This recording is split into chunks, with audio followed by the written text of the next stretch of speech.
Hi folks, it's Sarah here, and it's the end of week 17, and this is probably going to be a very short update because really there's nothing to report. I haven't dropped anything, don't think I'm looking any leaner particularly. There's really not much to report. Sort of diet's been the same, same old, training's been same old, so there's not much really to report. But I did get my new shoes, so sparkly. So I've gone extra sparkly on the shoes today. So then I thought, well, given I've got my new shoes and I've been sort of practicing with them, they're a little bit different from the shoes that I usually get. So I thought I might just do a masterclass on how to choose shoes, because the choice of your shoe becomes very, very important, because these have got to essentially become your slippers. Really, anytime you're on stage, you've really got to be able to be so confident and comfortable on your shoes that you don't worry about what your feet do. Because if you're worrying about what your feet are doing, or whether your shoes are going to fall off, or whether you're going to fall over, trip up, any of that kind of stuff, it's going to affect everything else you do on stage. So your choice of shoe and being familiar with your shoes and sort of being able to walk in them incredibly well, like I say, they've got to become your slippers, becomes incredibly important. And these ones, like I say, they're a little bit different from my favourite pair of shoes, which I have here. So those are my favourite shoes, and you can see there's a very significant difference in heel height and platform height. And the reason that I like these, these really, really high ones, is because the platform is actually, because it's so short, it's actually really quite flat. See, my feet are so tiny, I actually can't get shoes small enough. This is why I actually go for straps. Like I say, I just don't want to worry whether they're going to come off, so I always go for straps. And if you are going for straps, make sure they're clear, because anytime you have a solid colour, it actually shortens your legs. It sort of kind of cuts your legs off, because the judge's eyes will be drawn to where the strap is rather than where your toes are. So you'll actually shorten your legs really by the whole length of your foot. So there's just a quick tip there. But I generally go for straps, because I just don't want to worry that the shoes are going to fall off, because I can never get shoes that are small enough for my feet. So I get the smallest ones I can. But as a result, where, from where my foot is and the ball of my feet, where it actually lands is usually in a slightly different place to most people. And I'll show you some shoes that I don't like. So these shoes here I don't particularly like. And if you look at the bases, you can actually see that on the higher platform, you've got that much of the shoe is just completely flat before it curves up. Whereas on this one, there's actually no, the completely flat part of the shoe is really tiny. It's like sort of that much.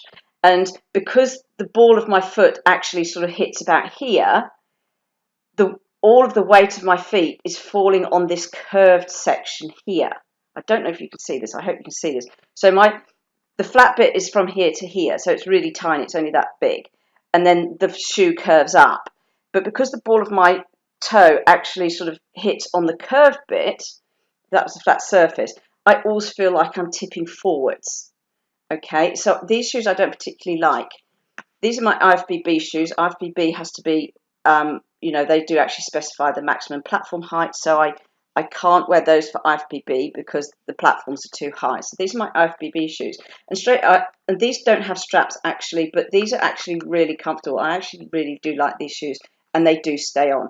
But again, the reason I like them is because the width of the really flat bit is much bigger, and the ball of my foot sort of hits where it's actually flat. So when I'm walking, I put my foot down and it's completely flat. Whereas, like I say, on those previous ones, when I put my foot down, I don't know how to do this really. When I put my foot down, because my weight sort of falls on the curved bit, I always feel like I'm tipping forwards. These were the shoes I had in my novice year. And again, you can see there's quite a lot of flat bits. So where the ball of my foot hits there, it's actually on the flat part of the sole before it does this little curving up. So when you're buying your shoes, be very, very careful.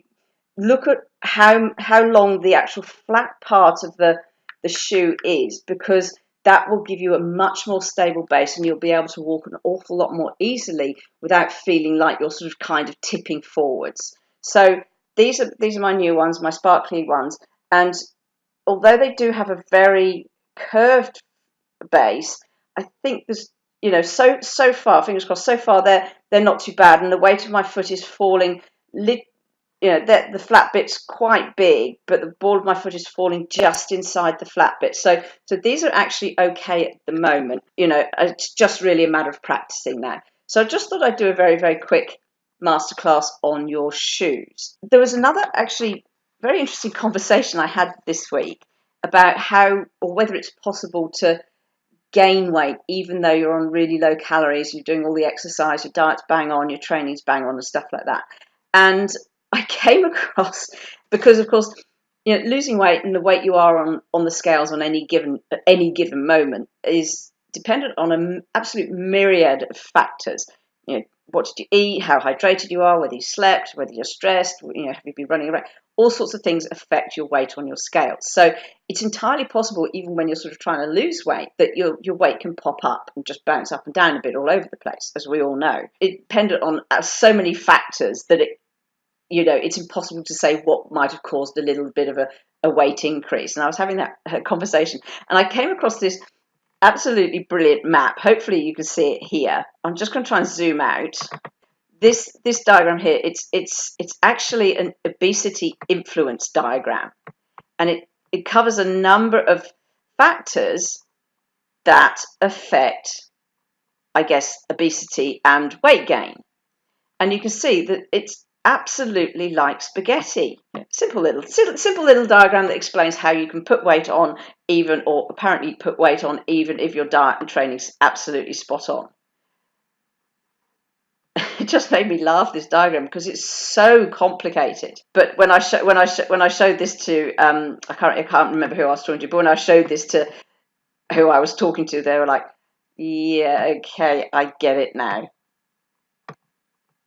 So I mean, of course, you've got your energy. I mean, so this is why the whole concept of calories in versus calories out is just not as simple as that, and weight loss is just not as simple as calories in versus calories out, because there's so many other things, how your metabolism, the quality of your food, whether you're on medication, all sorts of stuff. And you can see, so the Obesity Society have actually gone to the trouble of mapping out all of the connecting factors in, as it, sort of weight gain or weight loss.